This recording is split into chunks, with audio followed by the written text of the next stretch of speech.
Is your vintage radioactive? Of all the strange and unusual elements used to make vintage over the centuries, the most sensational and interesting has to be the infamous uranium glass. Yep, if the highly noticeable neon green color doesn't give it away, the name says it all.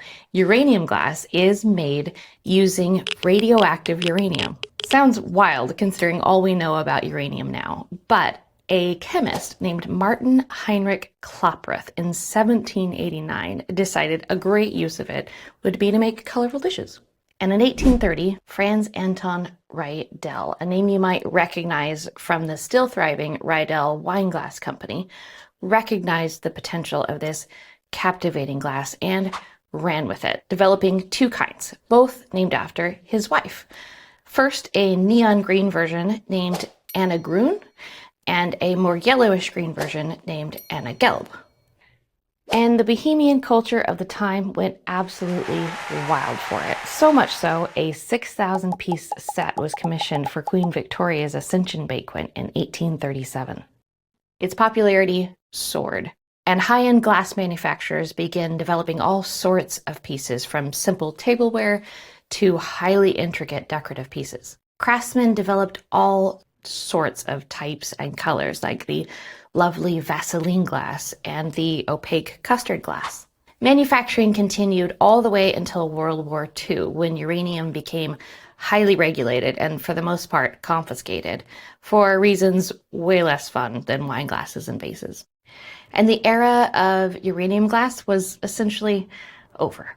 Some limited manufacturing did continue post-war, using depleted uranium, but it was very rare, sealing its place in history as a highly sought after and often quite valuable collectible for fans. And for good reason. Its distinctive neon green color just jumps out at you, and it's a great conversation piece. I love seeing people's reactions when I tell them it really was made with uranium. I don't have a ton of uranium glass, but I do love the pieces I do have. One of my favorites being this incredible Swan vase from Cambridge Glass Company. Isn't it amazing? And I love these ice cream bowls from Federal Glass. So the first question that inevitably gets asked is it radioactive? And in a word, yeah, of course. But how radioactive? Not very.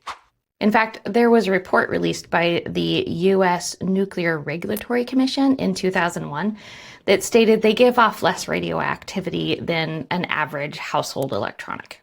So yes, uranium glass is perfectly safe to handle and collect. But do I eat off of it? Personally, no.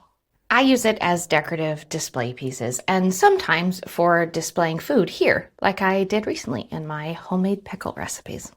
There's almost no risk in eating off it, but technically, theoretically, there is a way for uranium to leach into the food, so most experts don't recommend eating off of it. So no need to worry about displaying it, but maybe don't store food in it, especially long term. So how do you spot this sensational collectible in the wild? Well, the color is your first clue, obviously, but not every lime green glass is uranium glass. So to properly tell how to truly identify this glass, we need to turn the lights off. That's because the only surefire way to identify it is using UV light. The uranium inside reacts spectacularly to UV light, glowing beautifully with a simple UV flashlight. It's one more aspect that makes uranium glass so much fun to own and find, which is why every collector's very first question to ask is, does it glow? For this very reason, I always keep a UV flashlight in my thrifting purse, which has earned me some pretty strange looks at the thrift store, but it's totally worth it when I find that extra special piece. So what do you think? Do you love this unique collectible, or does it make you nervous just thinking about uranium-laced glassware?